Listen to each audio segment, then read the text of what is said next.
Hello friends, welcome to fitness 40। आपका स्वागत है हमारे चैनल में। आइए आज बात करते हैं हम फास्टिंग की और इंटरमिटेंट फास्टिंग की। देखिए, दोनों में लगभग फ़ायदा आपको एक समान ही मिलेगा और ये सदियों से हमारे देश पे चलता आ रहा है। आप देख सकते हैं, जब ये नवरात्र आते हैं तो हिंदू भाई व्रत रखते हैं और जब रमज़ान का महीना आता है तो मुस्लिम भाई व्रत रखते हैं। तो ये कोई नई टेक्निक नहीं है, आयुर्वेद में भी कई सालों से इसका जिक्र है और इसके अनगिनत फायदे हैं। अब हम ऑरली तो आपको बताएंगे ही, लेकिन जब तक आप फिजिकली ये नहीं करेंगे तब तक आपको इसके जादू का पता नहीं चलेगा। और हम आपको ये निवेदन करेंगे कि आप इसे ज़रूर ट्राई कीजिए। हम खुद भी करते हैं और इसके बहुत सारे फ़ायदे हैं। आपकी बॉडी को डिटॉक्स करता है और साइंस में इसके एविडेंस है कि ये अगर आप इंटरमिटेंट फास्टिंग करते हैं तो ये आपकी बॉडी को, आपके दिमाग को, सबको डिटॉक्स करके क्लीन कर देता है।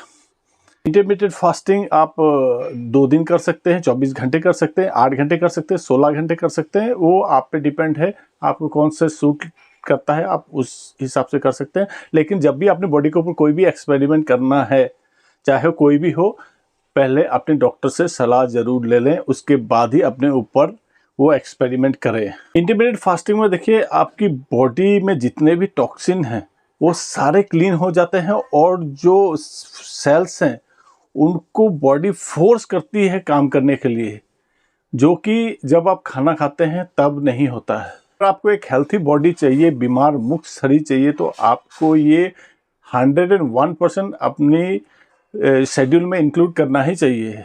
आप ज़रूर कीजिए और इसके रिज़ल्ट आपको चौंका देंगे। बहुत ही ज़बरदस्त टेक्निक है।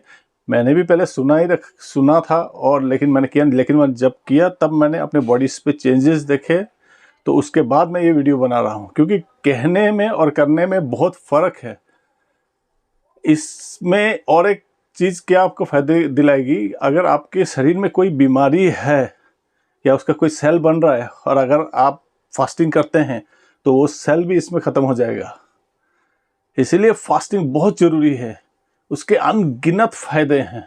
फास्टिंग देखिए दोस्तों, ये सबसे बेस्ट माना गया है 16 to 8, यानी कि आप 16 घंटे वर्क करेंगे, 16 घंटे आप कुछ नहीं खाएंगे और 8 घंटे में खाएंगे, लेकिन ब्रेक लेके खाएंगे। फॉर एग्जांपल, आपने आज रात को खाना खाया और अगले दिन सुबह कुछ नहीं खाया, सीधा फिर 12 बजे खाया, तो इस बीच आपके 16 घंटे के गैप हो गया और अब 8 बजे आप खाएंगे। लेकिन इसमें पॉइंट ये है कि आपको एक ही साथ नहीं खाना है, तो फिर आपको भूख लगेगी। आपको थोड़ा थोड़ा पोर्शन में 4 बार कर सकते हैं या 3 बार कर सकते हैं, उस तरीके से लीजिए। और इसे साइंस में कहते हैं टाइम रिस्ट्रिक्टेड फीडिंग, और ये काफ़ी सक्सेसफुल है। ये वाला फॉर्मूला ज़्यादातर लोग अपनाते हैं।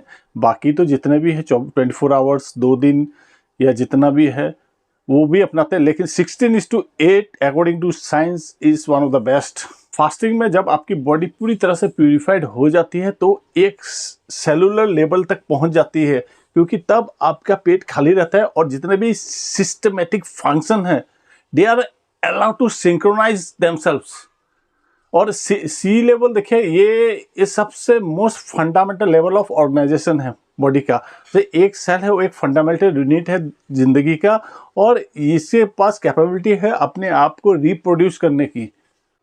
और फास्टिंग को देखिए दोस्तों, मॉडर्न साइंस में एक बहुत ही ज़बरदस्त टेक्निक माना गया है, जिसमें एविडेंस है और प्रूफ है कि ये बहुत ही बेनिफिट है आपके दिमाग और आपकी बॉडी के लिए।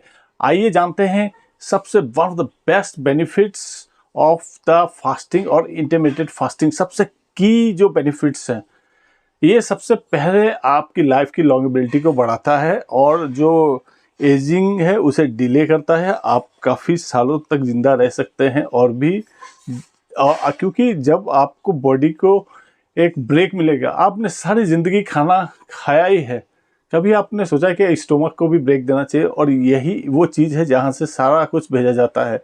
जब उसे ब्रेक मिलेगा उसे राहत मिलेगी, क्योंकि ब्रेक सबको चाहिए, तब वो नया काम करेगा और अच्छी तरह से ऑर्गन्स काम करेंगे। और दैट इज़ द रिजल्ट कि आपकी लाइफ स्पैन भी थोड़ी बड़ी लंबी होगी। इससे आपका ब्लड प्रेशर भी कम हो जाता है, आपका कोलेस्ट्रॉल लेवल ओबियसली मेंटेन रहेगा। जब आप ज़्यादा फास्ट फूड या कुछ भी इस तरह का नहीं खाएंगे। आप सिर्फ जो आपको बॉडी को चाहिए वही खाएंगे। ये आपके हार्मोन्स को भी इंक्रीज करता है और आपका वेट लॉस इसमें 100% होगा। लेकिन इसमें आपको 2 चीज़ का ध्यान रखना है, क्योंकि बहुत सारे जो हैं लोग वो जब फास्टिंग और डाइटिंग करते हैं तो कंफ्यूज हो जाते हैं। क्योंकि डाइटिंग में क्या है, अगर आप 2000 कैलोरीज ले रहे हैं तो डाइटिंग में आपको सिर्फ 25% कैलोरीज लेनी है। अगर आप बहुत ज़्यादा मोटे हैं, आपको पतला दिखना है। लेकिन एक फास्टिंग में क्या होता है, लोग फास्टिंग इसलिए करते हैं ताकि वो उनका फैट कम हो, तो उसमें कैलोरीज इनटेक उतनी ही रखनी है ताकि आपका जो मसल है वो कम ना हो, सिर्फ फैट आपका बर्न हो। इन्फ्लेमेशन भी कम हो जाता है और इसमें हार्ट अटैक के चांस काफ़ी कम हो जाते हैं अगर आप इंटरमीडिएट फास्टिंग करते हैं। और इसमें देखा गया है कि इंटरमीडिएट फास्टिंग में ये भी देखा गया कि इसमें जो कीमोथेरेपी करते हैं उससे जो साइड इफ़ेक्ट होते हैं वो भी काफ़ी कम जाते हैं। ये आपके गट्स के लिए अच्छा है, क्योंकि जब आपका पेट ठीक रहेगा तो आपका मेटाबॉलिज्म भी अच्छा रहेगा और पूरी बॉडी में अच्छी तरह से फंक्शन करेगा।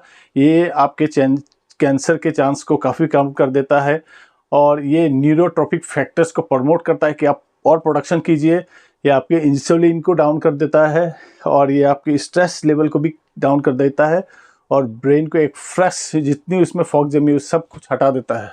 कि स्ट्रेस लेवल को भी कम करता है और ये आपके ब्रेन में जितने भी फॉग है उसे बैनिश कर देता है, क्योंकि उसमें जो एनर्जी है जो फैट से आएगी। क्योंकि पहले जब आप खाना खा रहे थे तब शुगर से ले रहा था और अब जब आप फास्टिंग करेंगे तो ये फैट से लेगा और इसी प्रोसेस को कहते हैं कीटोसिस साइंस में।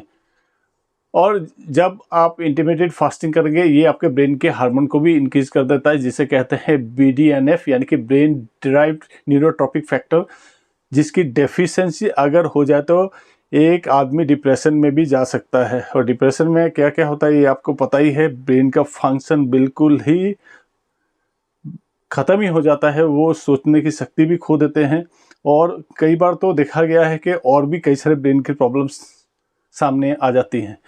ये आपके ब्रेन के डैमेज ड्यू टू स्ट्रोक उसे भी कम कर देता है काफ़ी हद तक।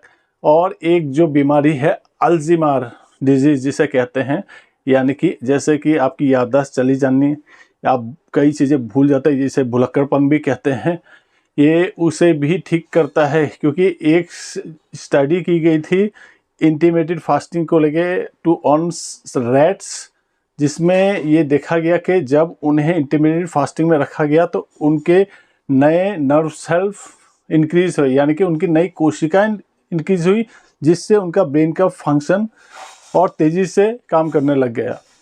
तो ये काफ़ी सारे एविडेंस है जो ये प्रूव करते हैं कि इंटरमिटेंट फास्टिंग और fasting is very very beneficial for the human body.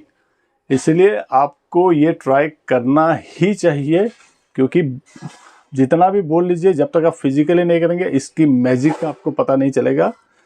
इसके साइड इफ़ेक्ट्स क्या हैं, आपको इंटरमिटेंट फास्टिंग के दौरान क्या खाना है, बाद में क्या खाना है, इसमें आप एक्सरसाइज कर सकते हैं नहीं, ये हम आपको बाद में बताएंगे अगली वीडियो में। तब तक के लिए thank you and please like and subscribe the channel.